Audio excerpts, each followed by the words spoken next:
எல்லா இடத்துக்கும் ஓடுவோம், தேடுவோம். காசிக்கு போகணும், ராமேஸ்வரத்துக்கு போகணும், திருவானைக்கால் போகணும், சிதம்பரம் போகணும், திருவண்ணாமலை போகணும். இப்படி மனம் அலைப்பாய்ந்துக்கிட்டே இருக்கும். ஒரு கட்டத்தில் எல்லாமே ஸ்தம்பிச்சு போய் நிற்கும், எல்லாமே ஸ்தம்பிச்சு போகும். அப்படியே அமைதியாக உட்காரணும்னு தோணும். வீட்டில் அமைதியாக உட்காந்து அப்பனை அப்படியே மனசில் நினைக்கணும்னு தோணும். எல்லா பக்கம் ஓடி ஆடி எல்லா ஆற்றலையும் உணர்ந்து ஒரு இடத்தில் அமர வேண்டும் என்ற எண்ணம் வந்துவிடும். அப்படி வந்துருச்சு அப்படிங்கும் போது கண்ணை மூடி அமைதியா அப்பா அப்படின்ட்டு அமைதியாக அமருவாங்க. சொல்லுவாங்க இல்லையா, அப்பாடா அப்படின்னு உட்காந்துச்சு அப்படின்ட்டு. அந்த மாதிரி செவனேன்னு உட்காந்துருவோம். சிவனேன்னு உட்காந்து அங்கே யார் தான் இருப்பா? சிவன் மட்டும்தான் இருப்பார். மனசில் யார் மட்டும்தான் இருப்பாங்க? சிவன் மட்டும்தான் இருப்பார். அப்போ அவரையே நினைத்து கொண்டு அப்படியே உருகி உருகி வழிபட எங்கே வச்சு வழிபட போகிறோம்? மனசுக்குள்ளே வச்சு, நம்மளுடைய ஹிருதயத்தில் வச்சு வழிபட போகிறோம். யாரை? அப்பனை. அப்பனை எப்படி வழிபடுறோம்? உருகி உருகி வழிபட ஆரம்பிச்சிருப்போம். அப்படி உருகி உருகி வழிபட்டதன் விளைவாக என்ன நடந்திருக்கும் அப்படின்னா, அன்பு அப்படிங்கிறது ரொம்ப பெருகி இருக்கும் அப்பா மேலே.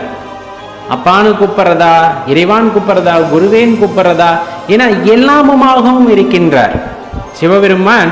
எல்லா தருணங்களிலும் பார்த்தீங்கன்னா எல்லா உறவாகவும் இறைவன் இருந்திருக்கின்றார். நமக்கு வாழ்க்கைக்கு வழிகாட்டும் போது ஒரு நல்ல குருவாக இருந்திருக்கிறார்.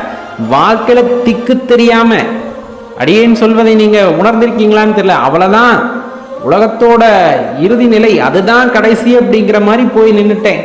கண்ணை மூடி நின்றுட்டேன், அவ்வளவுதான், இனிமேல் என்ன நடந்தாலும் சரிதான் அப்படின்னு போய் நின்றுட்டேன். அப்ப நடந்த ஒரு அதிசயம், என்ன நடந்ததுன்னே தெரியல, அந்த வினையிலிருந்து என்னை அப்படியே வெளியே கொண்டு வந்தார் அப்படிங்கிற மாதிரி அனுபவங்கள்லாம் நிறைய பேத்துக்கு இருக்கும்.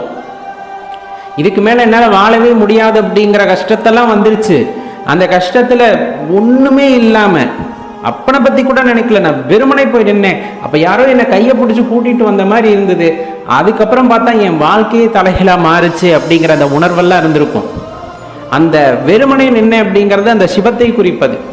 எதுவுமே இல்லா நிலை, எதுவுமே நினைக்காத நிலை, எதையும் எண்ணாத நிலை, அந்த வெறுமை நிலை அப்படின்னு சொல்லக்கூடியது சிவத்தை குறிப்பது. அந்நிலையை நீங்கள் அடைந்து விட்டீர்கள் என்றால் இறைவனை உணர்ந்து விட்டீர்கள் என்று அர்த்தம். ஏன்னா மனசுல எந்த கர்ப்பமும் இல்லை, எந்த குழப்பமும் இல்லை, இவர் பெரியவர் அவர் பெரியவர் நான் எதுவுமே இல்லை, அப்படியே வெற்றா நின்று இருப்போம். அப்படி நிற்கிறோம் அப்படிங்கும் போது அது அந்த இறைவனை குறித்தல், அந்த இறைநிலையை குறித்தல். அப்படித்தான் ஞானியர்கள் எதை பற்றியும் கவலைப்படாமல் நிற்பார்கள். ஏன்னா இனிமேல் வாழ்வதற்கே வழி இல்லை, என்ன நடந்தாலும் போது அப்படிங்கிற இடத்துக்கு அந்த மனசு போகும் பாருங்க. அப்ப அந்த வெற்று நிலை அப்படிங்கிறது நம்ம மனசுக்குள்ள கொஞ்சமா எட்டி பாருங்க. அது ஆரம்ப புள்ளி மட்டும்தான். ஆனா ஞானத்தின் உச்சம் அதிலேயே மீண்டு இருப்பது. எதுவும் என்னால் நிகழ்வது அல்ல, எதுவும் என்னால் நிகழ்த்தப்படுவதும் அல்ல, எல்லாமே இறைவன் தீர்மானிப்பது. இனிமேல் என்ன நடந்தாலும் சரி, அது சிவபெருமானுடைய அந்த வழிக்கே நம்ம விட்டுறலாம் அப்படிங்கிற ஒரு எண்ணம் வருது பாருங்க. அந்த இடம் எது? அந்த ஒரு குறிப்பிட்ட இடம்தான் இறைவனை உணர வைப்பது. அந்த இறைவன் நம்முடன் இருப்பதை உணர்த்துவது. சிவபெருமான் நம்முடன் தத்ரூபமாக இருப்பதை அப்பொழுது உணர முடியும். யாரோ ஒரு உருவத்தில் இருக்கலாம், மனித உருவமாக தாங்கி வரலாம், அல்லது அருவுருவமாக, எப்படியும் ஒரு விதத்துல அப்படியே அப்பன் நம்ம தோல்ல தட்டி அப்படியே மெதுவா திருப்பி விடுவார்.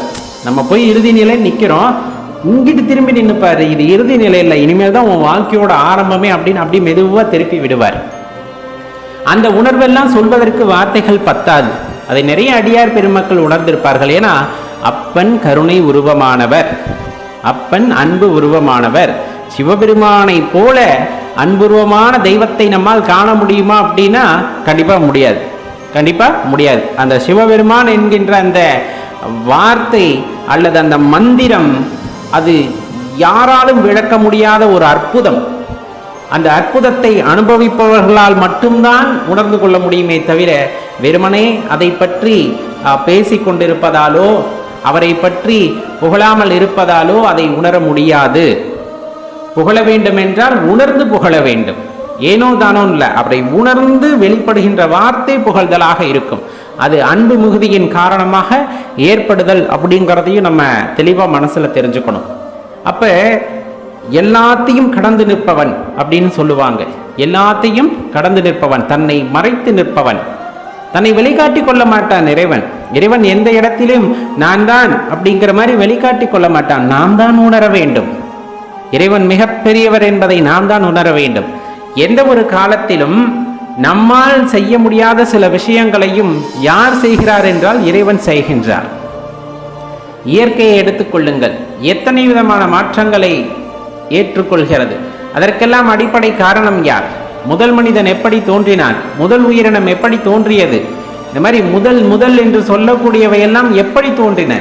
அதற்கு விடை யாராலும் கூற முடியாது. அனுமானத்தில் வேண்டுமானால் கூறலாம். அறிவியல் என்ற பெயரில் இப்படி உருவாயிருக்கலாம் என்று சொல்லலாமே தவிர இப்படித்தான் உருவானது அப்படின்ட்டு யாராலும் உறுதியிட்டு கூற முடியாத நிலைதான் இன்றும் தொடர்கிறது. காரணம், ஆதியும் மந்தமும் இல்லாத அருட்பெரும் ஜோதியாம் இறைவனின் படைப்பிலே அந்த படைப்பின் சூக்ஷமத்தை அறிந்தவர் சிவபெருமான் மட்டுமே என்ற உண்மையை நாம் உணர்ந்து கொள்ளும் பொழுது, நாம் அறிந்து கொள்ளும் பொழுது ஏற்படுகின்ற ஆனந்தம் அப்படிங்கிறது சிவனடியார்களுக்கே உரித்த